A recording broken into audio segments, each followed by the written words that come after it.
રામજી મંદિરના પુનઃ પ્રાણ પ્રતિષ્ઠા મહોત્સવમાં આરોગ્ય મંત્રી ઋષિકેશભાઈ પટેલ સહભાગી થયા। ગાંધીનગર જિલ્લાના માણસા તાલુકાના રીદ્રોલ ગામના 50 વર્ષ જૂના રામજી મંદિરના ત્રિદિવસીય પુનઃ પ્રાણ પ્રતિષ્ઠા મહોત્સવમાં બીજા દિવસે આરોગ્ય મંત્રી ઋષિકેશભાઈ પટેલ અને માણસાના ધારાસભ્ય જે.એસ. પટેલે યજ્ઞશાળાની મુલાકાત લઈ પ્રભુ શ્રીરામ, લક્ષ્મણજી, માતા જાનકી અને હનુમાનજી મહારાજની પૂજા અર્ચના અને દર્શન કરી ધન્યતા અનુભવી હતી।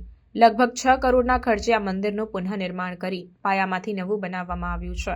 આ નાગર શૈલીના નવનિર્મિત મંદિરની મુલાકાત લઈને આરોગ્ય મંત્રી ઋષિકેશભાઈ પટેલે નાની દીકરીઓ પાસેથી મંદિરમાંના નિર્માણમાં રામાયણના અગત્યના બનાવોનું વર્ણન કોતરણી કરાઈ છે તેની જાણકારી બાલિકાઓને પ્રોત્સાહિત કરી હતી અને તેમની સાથે આત્મીયતાથી સંવાદ કર્યો હતો। આ રામજી મંદિરના પુનઃ પ્રાણ પ્રતિષ્ઠા મહોત્સવના સભા મંડપમાં સંતો મહંતો દ્વારા આરોગ્ય મંત્રી ઋષિકેશભાઈનું સ્મૃતિચિહ્ન અર્પણ કરી અને શાલ ઓઢાડીને અભિવાદન કરાયું હતું।